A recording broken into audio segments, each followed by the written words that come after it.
Hey AMCMS, this is Mr. Morchat coming to you from beautiful Southern California. And behind me is the Pacific Ocean. The sun is shining.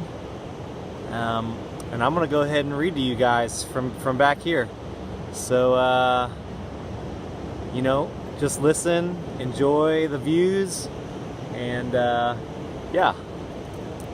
I think where we left off was chapter 4, and the title of chapter 4 is Tyson Plays with Fire. Mythologically speaking, if there's anything I hate worse than trios of old ladies, it's bulls. Last summer I forgot the Manitou on top of Half-Blood Hill. This time what I saw up there was even worse. 2 bulls. And not just regular bulls, bronze ones the size of elephants. And even that wasn't bad enough. Naturally, they had to breathe fire too. As soon as we exited the taxi, the Gray sisters peeled out, heading back to New York, where life was safer. They didn't even wait for their extra 3 drachma payment. They just left us on the side of the road.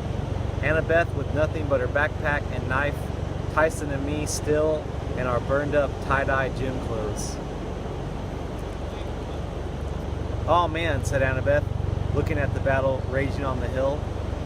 What worried me most weren't the bulls themselves, or the 10 heroes in full battle armor who were getting their bronze-plated booties whooped.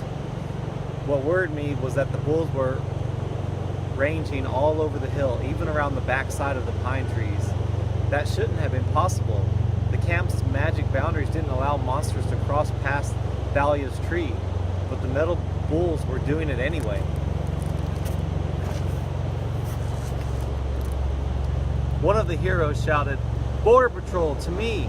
A girl's voice, gruff and familiar. "It's Clarice," Annabeth said. "Come on, we have to help her." Normally, rushing to Clarice's aid would not have been high on my to-do list. She was one of the biggest bullies at camp. The first time we'd met, she tried to introduce my head to the toilet.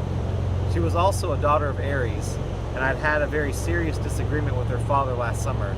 So now the god of war and all his children basically hated my guts.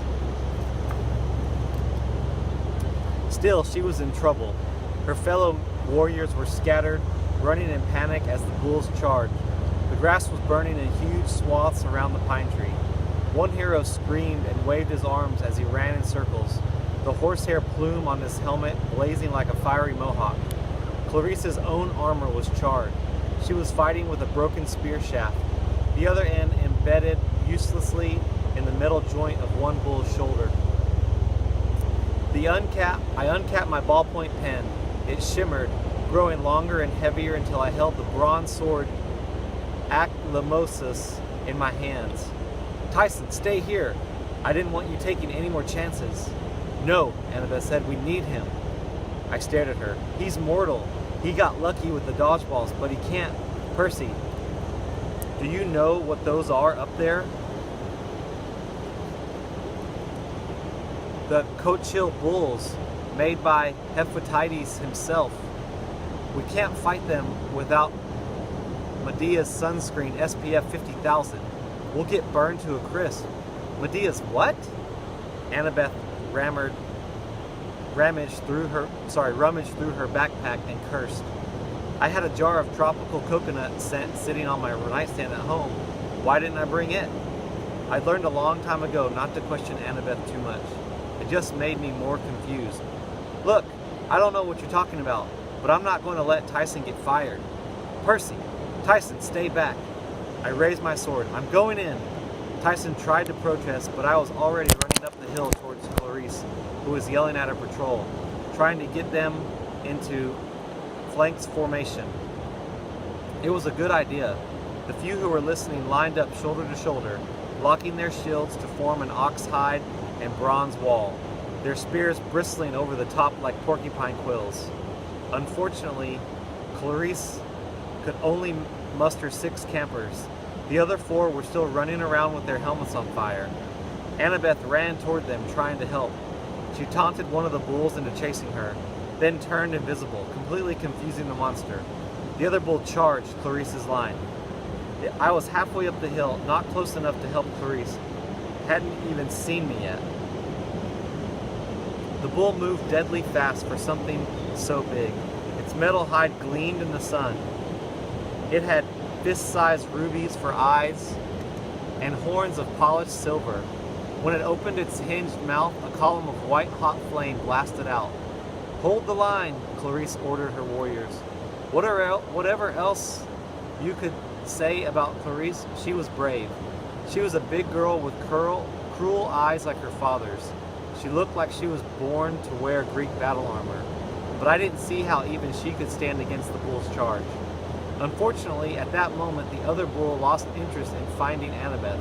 It turned, wheeling around behind Clarice on her unprotected side. "Behind you!" I yelled. "Look out!" I shouldn't have said anything because all I did was startle her. Bull number 1 crashed into her shield and the flanks broke.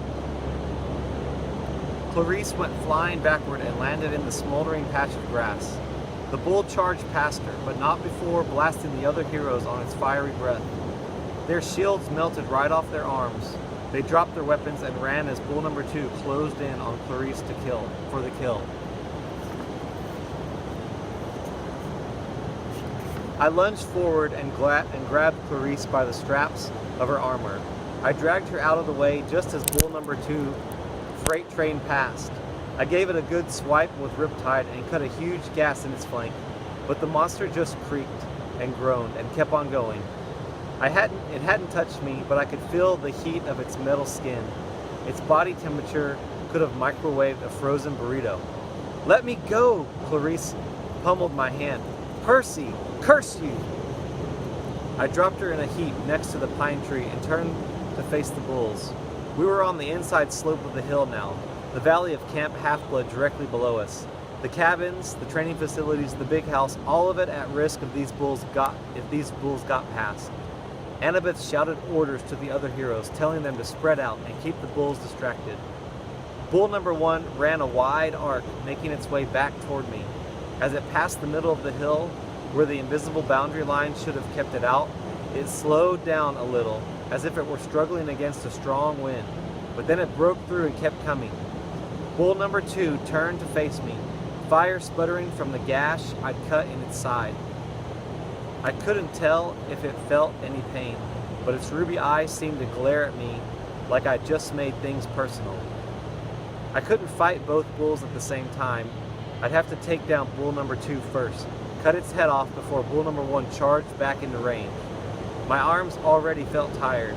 I realized how long it had been since I'd worked out with Riptide, how out of practice I was. I lunged, but bull number 2 blew flames at me. I rolled aside as the air turned to pure heat. All the oxygen was sucked out of my lungs. My foot caught on something, a tree root maybe, and pain shot up my ankle. Still, I managed to slash with my sword and lop off part of the monster's snout. It galloped away, wild and disoriented. But before I could feel too good about that, I tried to stand and my left ankle buckled underneath me. My ankle was sprained, maybe broken. Bull number 1 charged straight toward me. No way could I crawl out of its path. Annabeth shouted, "Tyson, help him!" Somewhere near toward the crest of the hill, Tyson wailed, "Can't get through!" I, Annabeth Chase, give you permission to enter camp. Thunder shook the hillside. Suddenly Tyson was there, barreling toward me, yelling, "Percy needs help!" Before I could tell him no, he drove between me and the bull just as it unleashed a nuclear firestorm. "Tyson!" I yelled. The blast swirled around him like a red tornado. I could only see the black silhouette of his body. I knew with horrible certainty that my friend had just been turned into a column of ashes. But when the fire died, Tyson was still standing there, completely unharmed. Not even his grungy clothes were scorched. The bull must have been as surprised as I was before it could unleash a second blast. Tyson balled his fists and slammed them into the bull's face. "Bad cow!" His fist made a crater where the bronze bull's snout used to be. 2 small columns of flame shot out of its ears. Tyson hit it again, and the bronze crumpled under his hands like aluminum foil. The bull's face now looked like a sock puppet pulled inside out. "Down!" Tyson yelled. The bull staggered and fell on its back. Its legs moved feebly in the air, steam coming out of its ruined head in odd places. Annabeth ran over to check on me.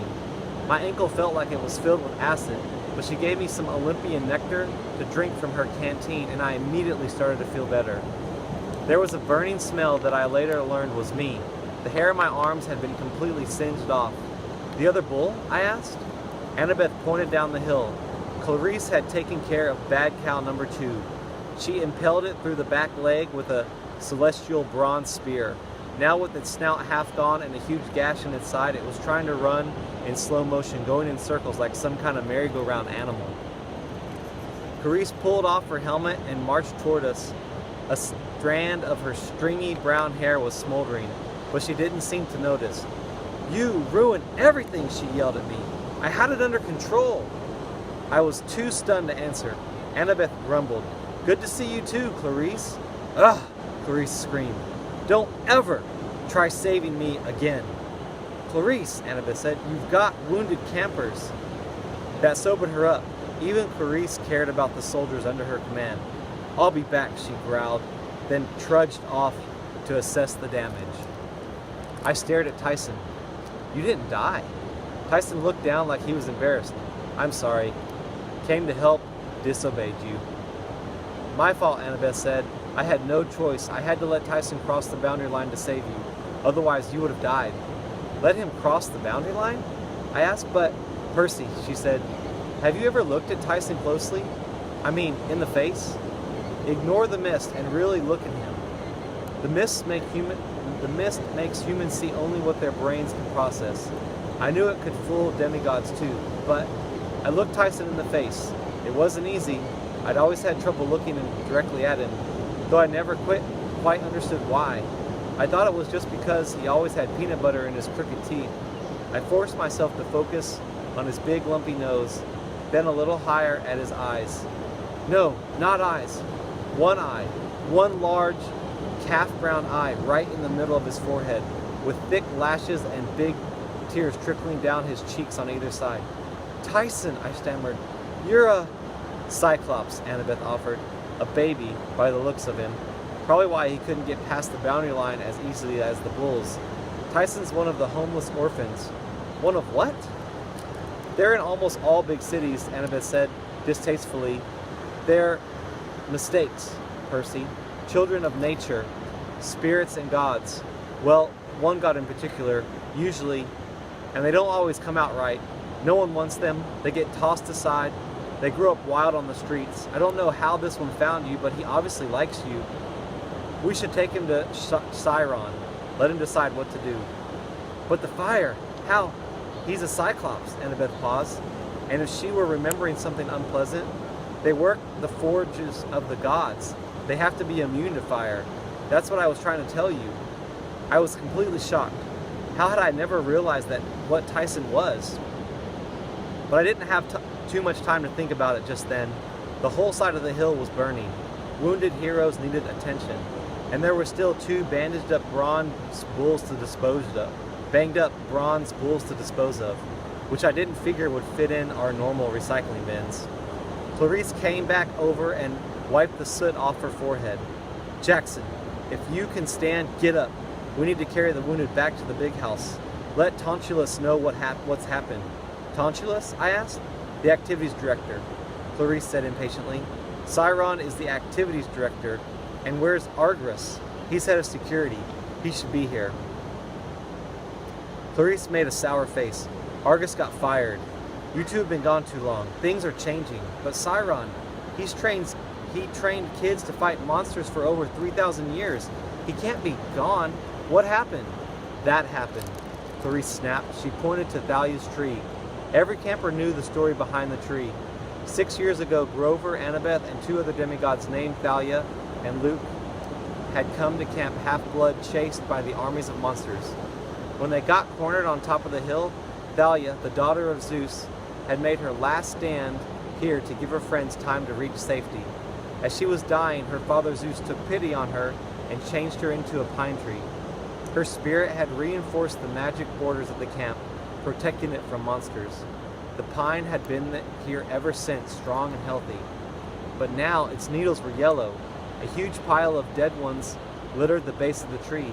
In the center of the trunk 3 feet from the ground was a puncture mark the size of a bullet hole, oozing green sap. A sliver of ice ran through my chest. Now I understand why camp was in danger.